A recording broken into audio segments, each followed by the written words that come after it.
नमस्कार दोस्तों, राधे राधे। वेदों के अनुसार सत्यनारायण कथा करने से हजारों वर्षों के यज्ञ के बराबर का फल मिलता है। सत्यनारायण कथा सुनने से भी सौभाग्य की प्राप्ति होती है। पौराणिक कथा के अनुसार सत्यनारायण कथा को सुनने वाले को उपवास अवश्य करना चाहिए। ऐसा माना जाता है कि श्री हरि विष्णु इससे जीवन की सभी समस्याओं को दूर करने में सक्षम होते। स्कंद पुराण के अनुसार सत्यनारायण भगवान विष्णु का स्वरूप है। कहा जाता है कि ऐसी स्थिति में सत्यनारायण कथा सुनने और करने से भगवान विष्णु भक्त पर अपनी कृपा बरसाते हैं और उनके जीवन में खुशी और शांति लाते हैं। श्री सत्यनारायण का पाठ केले के पेड़ के नीचे या फिर घर के ब्रह्म स्थान पर करना उत्तम माना गया है। सत्यनारायण कथा के भोग में पंजीरी, पंचामृत, केला और तुलसी दल अवश्य शामिल करना चाहिए। अब सुनते हैं श्री सत्यनारायण भगवान के पहले अध्याय की कथा। एक समय की बात है, नैमिषारण्य तीर्थ के सौनकादिक 88,000 ऋषियों ने श्री सीतजू से पूछा कि हे प्रभु, इस कलयुग में वेद विद्या रहित मनुष्य को प्रभु भक्ति किस प्रकार मिल सकती है तथा उनका उद्धार कैसे होगा। हे मुनिश्रेष्ठ, ऐसा कोई उपाय बताइए जिससे थोड़े समय में ही पुण्य मिले और मनोवांछित फल की प्राप्ति हो जाए। इस प्रकार की कथा सुनने की हम लोग इच्छा रखते हैं। सभी शास्त्रों के ज्ञाता सूत जी बोले, हे वैष्णव, मैं पूज्य आप सभी प्राणियों के हित में बहुत अच्छी बात पूछी, इसलिए मैं एक श्रेष्ठ और व्रत के बारे में आप लोगों को जरूर बताऊंगा, जिसके बारे में नारद जी ने लक्ष्मी नारायण जी से पूछा था और लक्ष्मीपति श्री हरि ने नारद जी से कहा था। अब आप इसे भी सुनिए। एक समय की बात है, नारद जी दूसरे के हित की इच्छा के लिए अनेक लोगों में घूमते हुए मृत्यु लोक में जा पहुँचे। यहाँ उन्होंने अनेक योनि में जन्मे सभी मनुष्य को अपने कर्मों के अनुसार पीड़ा झेलते हुए देखा। उनका दुख देख नारद जी सोचने लगे कि ऐसा क्या किया जाए जिससे निश्चित रूप से मानव के दुखों का अंत हो जाए। इस विचार पर मनन करते हुए विष्णु भगवान के पास गए। वहाँ नारायण की स्तुति करने लगे और बोले, हे भगवान, आप अत्यंत शक्ति से संपन्न हैं। निर्गुण स्वरूप सृष्टि के कारण भक्तों के दुख को हरने वाले आपको मेरा प्रणाम है। नारद जी की स्तुति सुन भगवान विष्णु बोले, हे मुनि श्रेष्ठ, आपके मन में क्या बात है, सो आप निसंकोच कहो। इस पर नारद मुनि बोले, मृत्यु लोक में अनेक योनियों में जन्मे मनुष्य अपने कर्मों के द्वारा अनेक दुखों से दुखित हो रहे हैं। हे प्रभु, आप तो यह बताइए कि मनुष्य थोड़े प्रयास से ही अपने दुखों से कैसे छुटकारा पा सकते हैं। तब श्री हरि बोले, हे नारद, मनुष्यों की भलाई के लिए तुमने बड़ा ही उत्तम प्रश्न पूछा है। स्वर्ग और मृत्यु लोक दोनों में एक दुर्लभ उत्तम व्रत है जो पुण्य देने वाला होता है। आज प्रेम बस होकर मैं तुमसे कहता हूँ, श्री सत्यनारायण भगवान का व्रत अच्छी तरह विधान पूर्व करने से मनुष्य तुरंत ही यहाँ के सुख को भोगकर मरने पर मोक्ष को प्राप्त होता है। श्री हरि के ऐसे वचन सुन नारद जी बोले, उस व्रत का क्या फल है प्रभु, और उसका विधान क्या है? इस व्रत को किसने पहले किया था?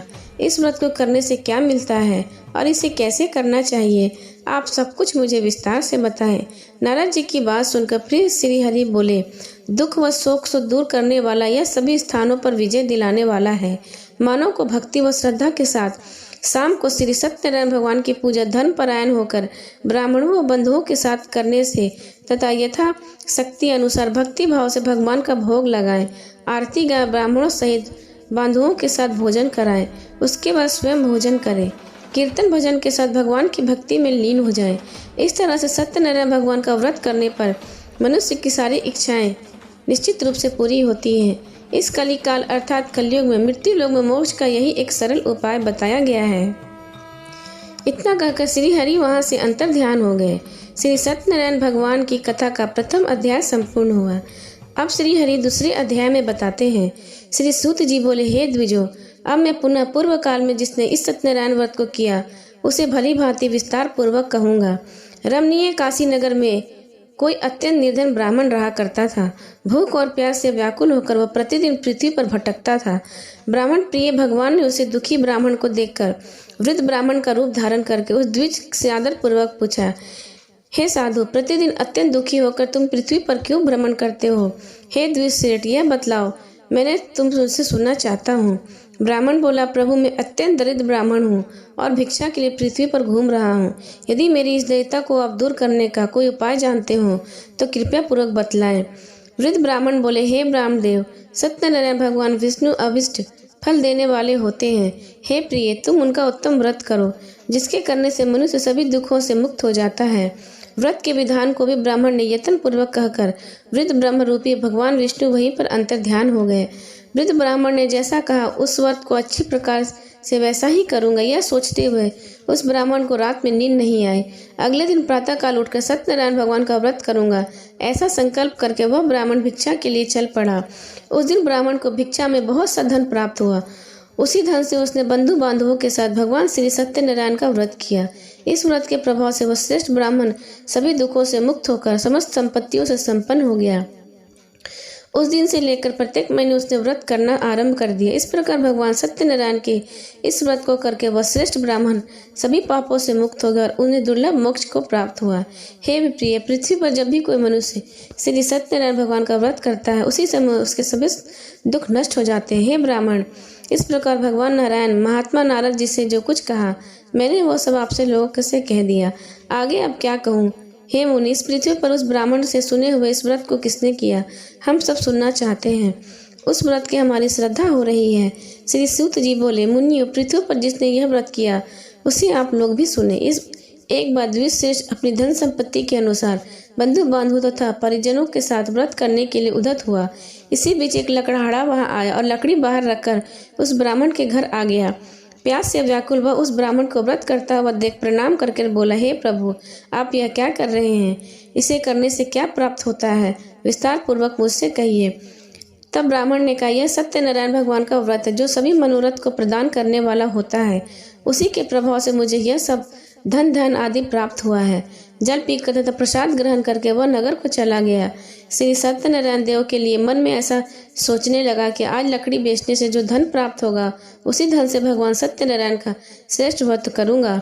इस प्रकार मन में चिंतन करता हुआ लकड़ी को मस्तक पर रखकर वह सुंदर नगर को गया जहाँ धन संपन्न लोग रहते थे। उसी दिन उसने लकड़ी का दुगना मूल्य प्राप्त किया।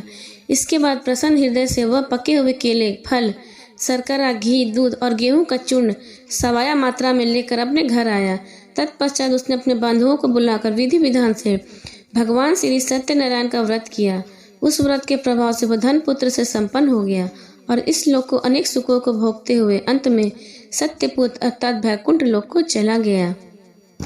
तो प्रेम से बोले श्री सत्यनारायण भगवान की जय। अब सुनते हैं तीसरे अध्याय की कथा। सूत जी बोले, हे मुनियों, आगे की कथा मैं कहता हूँ। पहले समय में उल्का मुख नामक एक बुद्धिमान राजा था। वह सत्य वक्ता और जितेंद्रिय था। प्रतिदिन देव स्थान पर जाता और निर्धनों को धन देकर उनके कष्ट को दूर करता। उसकी पत्नी कमल के समान मुख वाली तथा सती साध्वी थी। भद्रशिला नदी के तट पर उन दोनों ने श्री सत्यनारायण भगवान का व्रत किया। उसी समय साधु नामक एक वैश्य आया। उसके पास व्यापार करने के लिए बहुत सा धन था। राजा को व्रत कर देकर वह विनय से पूछने लगा, हे राजन, भक्ति भाव से पूर्ण होकर आप यह क्या कर रहे हैं? मैं सुनने की इच्छा रखता हूँ, सो आप कृपा कर मुझे बताएं। राजा बोला, मैं अपने बंधुओं के साथ पुत्र आदि की प्राप्ति के लिए श्री सत्यनारायण भगवान के व्रत व पूजन कर रहा हूँ। राजा के ऐसे वचन सुन साधु आदर से बोला, हे राजन, मुझे इस व्रत का सारा विधान कहिए। मैं भी इस व्रत को करूँगा। मेरी भी संतान नहीं और इस व्रत को करने से निश्चित रूप से मुझे संतान की प्राप्ति होगी।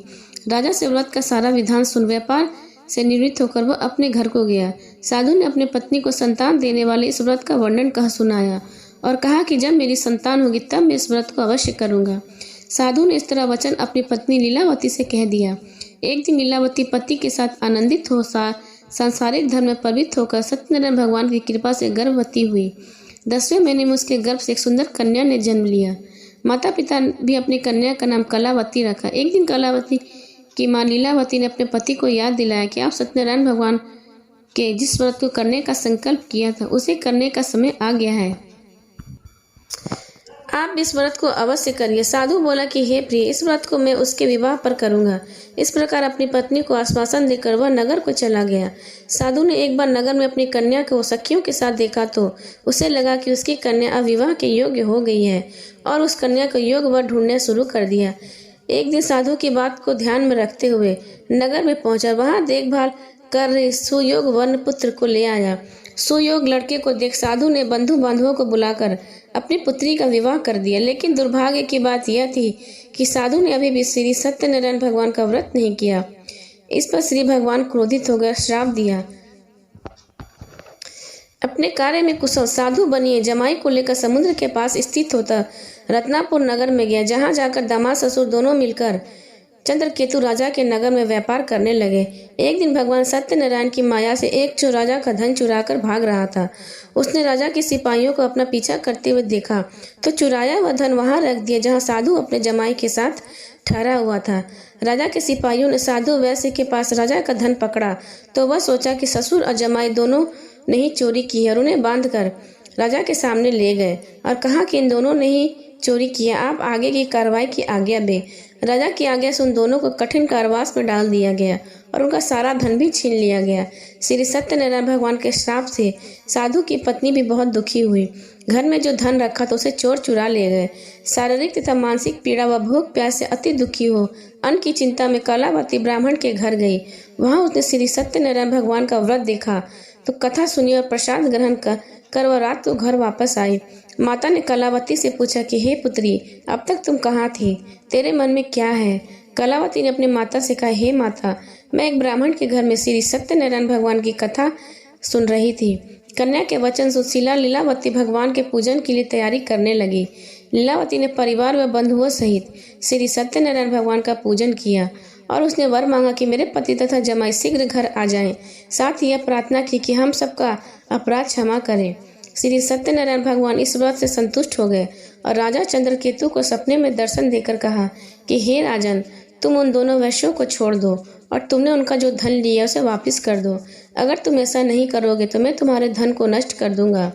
राजा को यह बात कहकर वह अंतर्ध्यान हो गए। प्रातःकाल सभा में राजा ने अपना सपना सुना, फिर बोले, उन दोनों कैदियों को मुक्त कर सभा में लाओ।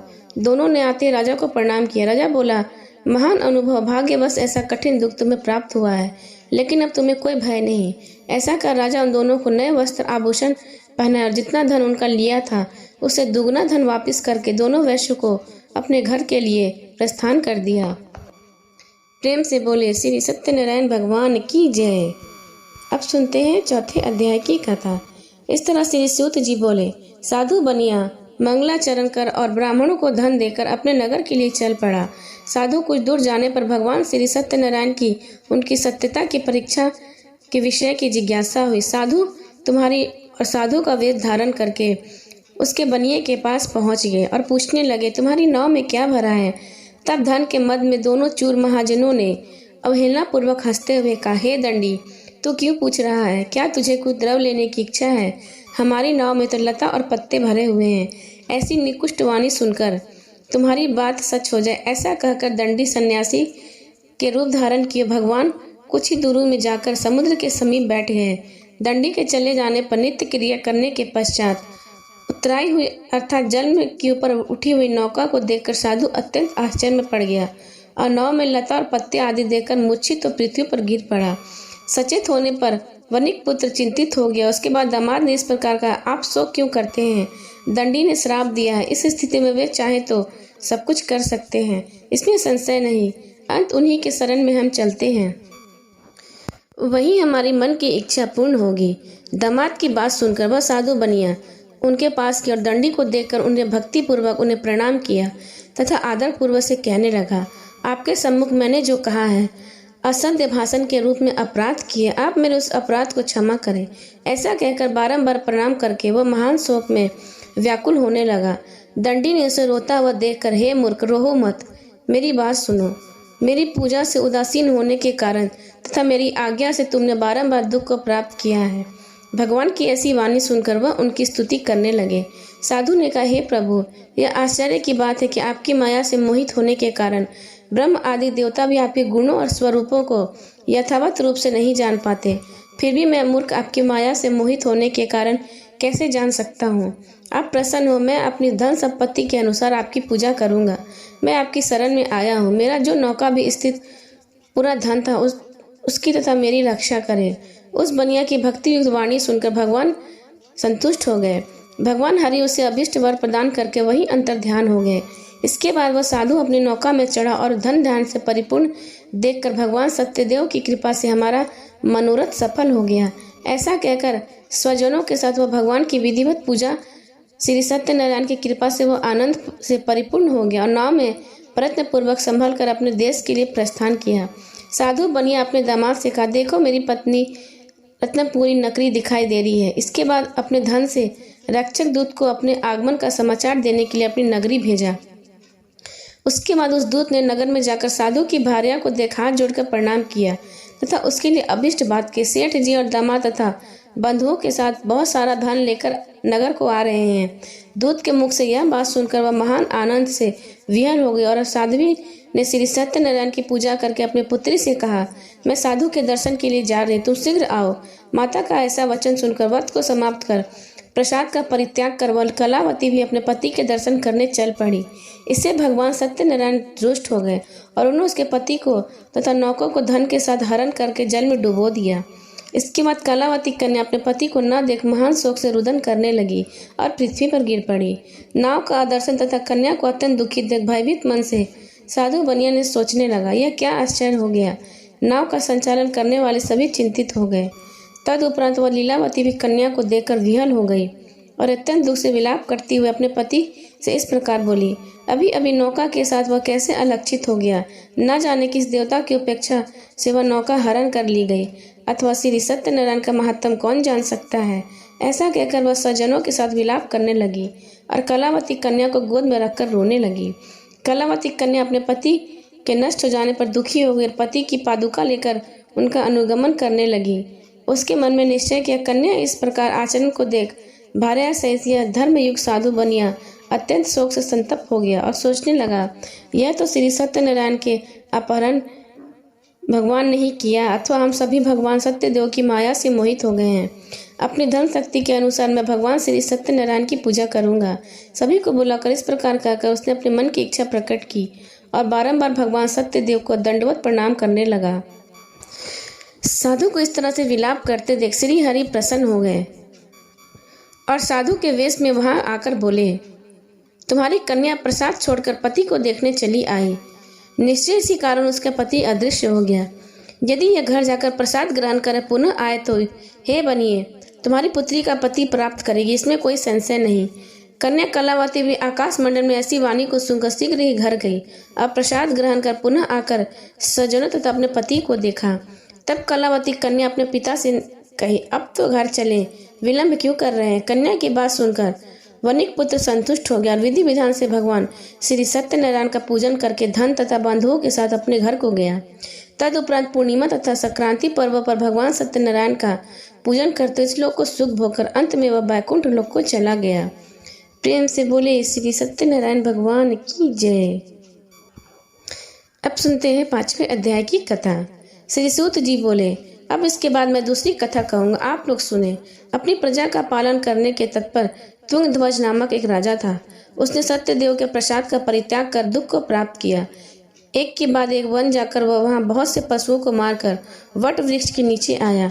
वहाँ उसने देखा कि गोपगण बंधुओं के साथ संतुष्ट होकर भक्तिपूर्वक भगवान सत्यदेव की पूजा कर रहे हैं। राजा यह देखकर अहंकार बस न तो वहाँ गया और न ही भगवान श्री सत्यनारायण को प्रणाम किया। पूजन के बाद सभी गोपगण भगवान का प्रसाद राजा के समीप रखकर वहाँ से लौट आए और इच्छा अनुसार सभी ने भगवान का प्रसाद ग्रहण किया। इधर राजा को प्रसाद का परित्याग करने से बहुत दुख हुआ। उसका संपूर्ण धन धान एवं सभी 100 पुत्र नष्ट हो गए। राजा के मन में यह निश्चय किया कि अवश्य भगवान श्री सत्यनारायण ने हमारा नाश किया है, इसलिए मुझे वहां जाना चाहिए जहां श्री सत्यनारायण का पूजन हो रहा था। ऐसा मन में निश्चय करवा राजा गोपगणों के समीप गया और गोपगणों के साथ भक्ति श्रद्धा से युक्त होकर विधि पूर्वक भगवान सत्यदेव की पूजा की। भगवान सत्यदेव की कृपा से वह पुनः धन और पुत्रों से संपन्न हो गया तथा इस लोक को सभी सुखों को भोगकर अंत में सत्यपुर बैकुंठ लोक को प्राप्त हुआ। श्री सूत जी कहते हैं, जो व्यक्ति इस परम दुर्लभ श्री सत्यनारायण व्रत को करता है वह पुण्यमयी तथा फल प्रदायी दिनी भगवान की कथा को भक्ति युक्त होकर सुनता है, उसे भगवान श्री सत्यनारायण की कृपा से धन धान की आदि की प्राप्ति होती है। दरिद्र धनवान हो जाता है, बंधन में पड़ा हुआ बंधन से मुक्त हो जाता है, डरा हुआ व्यक्ति भय से मुक्त हो जाता है। यह बात सत्य है, इसमें कोई संशय नहीं। इस लोक में सभी इस फलों का भोग प्राप्त करने अंत में सत्यपुर बैकुंठ लोक को जाता है। हे ब्राह्मणों, इस प्रकार मैंने आप लोगों से भगवान श्री सत्यनारायण व्रत को कहा है, जिसे करके मनुष्य सभी दुखों से मुक्त हो जाता है। कलयुग में तो भगवान सत्यदेव की पूजा विशेष प्रदान करने वाली है। भगवान विष्णु को ही कुछ लोग काल, कुछ लोग सत्य, कुछ लोग ईश्वर, कुछ सत्यदेव तथा दूसरे लोग श्री सत्यनारायण के नाम से कहते हैं। अनेक रूपों धारण कर भगवान श्री सत्यनारायण सभी मनोरथ को सिद्ध करते हैं। कलयुग में सनातन भगवान विष्णु इस सत्यव्रत के रूप में धारण करके सभी का मनोरथ पूर्ण करने वाले होंगे। हे श्रेष्ठ मुनियों, जो व्यक्ति नित्य भगवान श्री सत्यनारायण की इस व्रत को कहता, पढ़ता और सुनता है, भगवान सत्यनारायण की कृपा से सभी पापों से मुक्ति मिल जाती है। मुनिवर, पूरे काल में जिन लोगों ने भगवान श्री सत्यनारायण का व्रत किया, उसके अगले जन्म में वृत्तांत में कहता हूँ, आप लोग सुने। महान प्रयाग संपन्न सतानंद नामक ब्राह्मण सत्यनारायण व्रत करने के प्रभाव दूसरे जन्म में सुदामा नामक ब्राह्मण हुए और उस जन्म भगवान श्री कृष्ण का ध्यान करते उन्हें मोक्ष की प्राप्ति हुई। लकड़हारा भील गुहों का राजा हुए और अगले जन्म में उन्होंने भगवान श्री राम की सेवा करके मोक्ष की प्राप्त किया। महाराज उल्कामुख दूसरे जन्म में राजा दशरथ हुए, जिन्होंने श्री रंगनाथी की पूजा कर अंत में वैकुंठ की प्राप्ति की। इसी प्रकार धार्मिक व सत्यवती साधु पिछले जन्म में सत्यवत के प्रभाव से दूसरे जन्म में मूर्ध्वज नामक राजा हुए और उनके आर्य से चिकर अपने पुत्र की आदि देह भगवान विष्णु को अर्पित कर मोक्ष को प्राप्त हुए। महाराजा तुंगध्वज जन्मांतर में स्वयंभू मनु हुए और भावबंधी संपूर्ण कार्यों का अनुष्ठान कर वैकुंठ लोक को प्राप्त हुए। जो गोपगण थे सब जन्मांतर में ब्रज मंडल के निवासी करने वाले गोप हुए और सभी राक्षसों से संहार कर उन्होंने भी भगवान का साक्षात धाम लोक प्राप्त किया। इसी प्रकार श्री स्कंद पुराण के अंतर्गत श्री सत्यनारायण व्रत कथा का 5वां अध्याय भी संपूर्ण हुआ। प्रेम से बोले श्री सत्यनारायण भगवान की जय।